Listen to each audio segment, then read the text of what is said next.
అర్థమైందనా అర్థం? అక్కడున్నటువంటి కార్మికుల యొక్క భారం మీ మీద పడుతుందనా?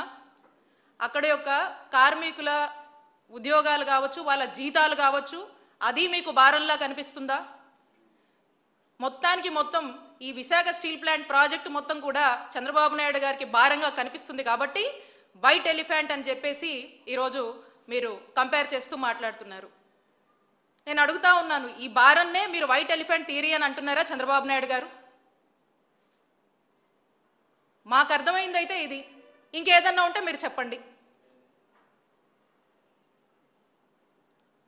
ఎంతోమంది చెప్తూనే ఉంటారు, మనం కూడా చూస్తూనే ఉన్నాము. చంద్రబాబు నాయుడు గారి జర్నీ అంతా కూడా, ఆయన ముఖ్యమంత్రి ఇన్ని సంవత్సరాల నుంచి 14 సంవత్సరాల నుంచి కూడా పరిపాలన పరంగా చూస్తూ ఉన్నాము. అందరికీ తెలుసు చంద్రబాబు నాయుడు గారి మైండ్ సెట్, ఆయన యొక్క ఫిలాసఫీ ప్రైవేటైజేషన్. ఇక ఒక ఫార్ములా ఎంచుకున్నారు, ప్రైవేటైజేషన్. ప్రతిదీ కూడా ఆయన అధికారంలోకి వస్తే, జనరల్గా ఏ ముఖ్యమంత్రి అయినా కూడా అధికారంలోకి వస్తే అక్కడ ఉన్నటువంటి ఆ గవర్నమెంట్ సెక్టార్ని, పబ్లిక్ సెక్టార్ని స్ట్రెంగ్తెన్ చేయాలి, ఆ పబ్లిక్ సెక్టార్ని బాగా చూసుకోవాలి, ఇంకా కావాల్సినటువంటి అన్ని విధాలుగా ఆ చక్కటి అడ్మినిస్ట్రేషన్ ఇవ్వాలి, ఉన్నటువంటి ఆ గవర్నమెంట్ సెక్టర్ని స్ట్రెంగ్తెన్ చేస్తూ ముందుకు వెళ్ళాలని చెప్పేసి అడ్మినిస్ట్రేషన్ ముందుకు వెళ్తుంది. కానీ చంద్రబాబు నాయుడు గారు అధికారంలోకి వస్తే మాత్రం అది చాలా డిఫరెంట్గా ఉంటుంది, రివర్స్గా ఉంటుందనే చెప్పాలి.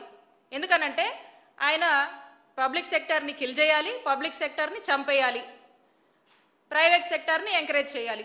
ఇది చంద్రబాబు నాయుడు గారి ఫిలాసఫీ. అందుకే అంటా ఉన్నాను, చంద్రబాబు నాయుడు గారి నైజం ఎప్పుడు కూడా ఈ ప్రైవేటైజేషన్ అనేటువంటి ఒక ఫార్ములాలో ముందుకు వెళ్తూ ఉంటారు.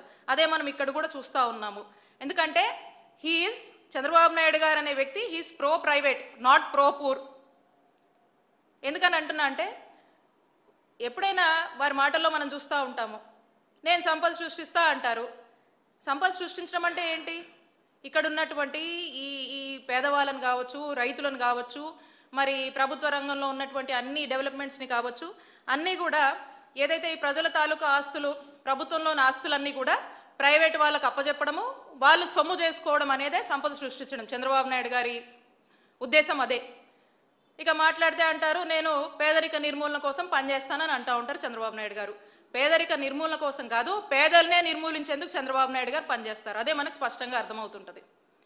ఇక ఇప్పటి పరిస్థితి ఏంటి, ఈ రాష్ట్ర పరిస్థితి ఏంటి అనేది పక్కన పెట్టి, చంద్రబాబు నాయుడు గారు ఎప్పుడు కూడా విజన్ 2047, 2057 అని చెప్పేసి ఇక ఏవో ఎలివేషన్లు వేసుకొని ఎక్కడ లేని ప్రజెంటేషన్లు అన్నీ తెచ్చి ఎప్పటి గురించో చెప్తాడు. ఈరోజు పరిస్థితి ఏంటి, ఈరోజు ఈ రాష్ట్రంలో పరిస్థితి ఏంటి, రాష్ట్రానికి అవసరమైనటువంటి ప్రాజెక్టులు ఏంటి, ఈ రాష్ట్ర ప్రజలకు ఏం కావాలి, రాష్ట్ర ప్రజల బాధలు ఏంటి, రాష్ట్ర ప్రజలకు కావాల్సినటువంటి అవసరాలు ఏంటి అనే దాని మీద ఏమాత్రం కూడా చంద్రబాబు నాయుడు గారికి చిత్తశుద్ధి ఉండదు. చంద్రబాబు నాయుడు గారికి ఇవేవి కూడా అవసరం లేనటువంటి అంశాలు. ఎంతసేపు ప్రైవేటైజేషన్ లేదా ఇక ప్రొజెక్టెడ్ విజన్ గురించి, వాటికి సంబంధించినటువంటి ఎలివేషన్ల గురించే ఆయన ఎంతసేపు కూడా ఫోకస్ చేస్తూ ముందుకు వెళ్ళటం మనం చూస్తూ ఉన్నాం. మేము అదే అడుగుతూ ఉన్నాము.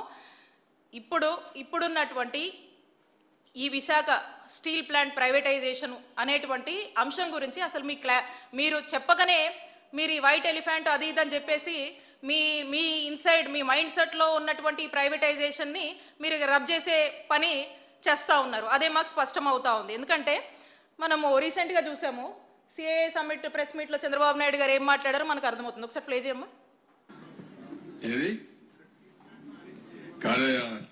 నువ్వు ఇంట్లో పడుకొని పని చేయకపోతే ఎట్లయ్యా?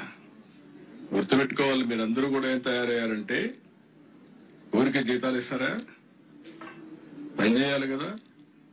ప్రతి ఒక్కసారి కేంద్రం రాష్ట్రం డబ్బులు ఇస్తుందా? మీరు కూడా గుర్తుపెట్టుకోవాలి, పని చేయాలి. పని చేయకపోతే ఎన్నిసార్లు గవర్నమెంట్ ఎక్కడైనా డబ్బులు తెచ్చిస్తామండి? ఇది ట్యాక్స్ పేయర్స్ మనీ కదా. ఇది ఎఫిషియన్సీ ఉండాల్సిన పని లేదా? ఆంధ్రుల హక్కు, విశాఖ ఉక్కు. మనం పని చేయకుండా దాన్ని వైట్ ఎలిఫెంట్ మారి పెట్టుకుని కూర్చుంటారు ఇంట్లో.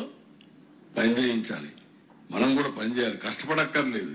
దాన్ని సిస్టమేటిక్ గా రన్ చేసి ప్రొఫెషనల్ గా రన్ చేస్తే అది వైబుల్ అవుతుంది ఆటోమేటిక్ గా.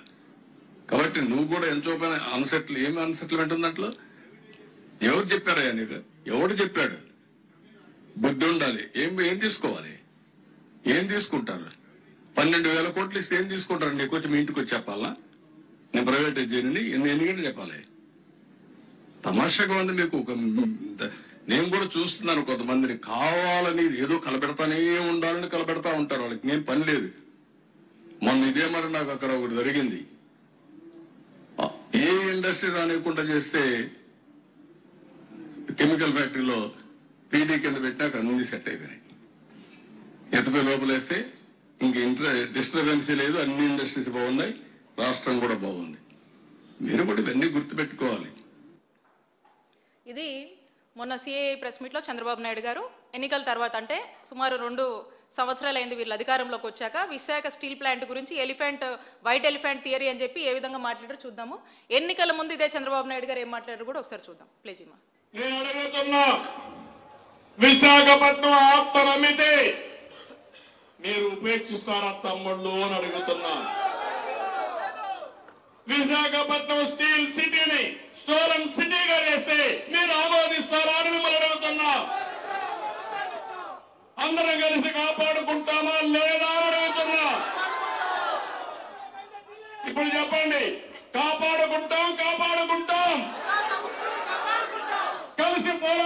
కలిసి పోరాడతాం అందరం ఒకటవుతాం, సంఘటన శక్తిగా తయారవుతాం. విశాఖపట్నం ఉక్కు అనేది మన ఆత్మ. విశాఖ ఉక్కు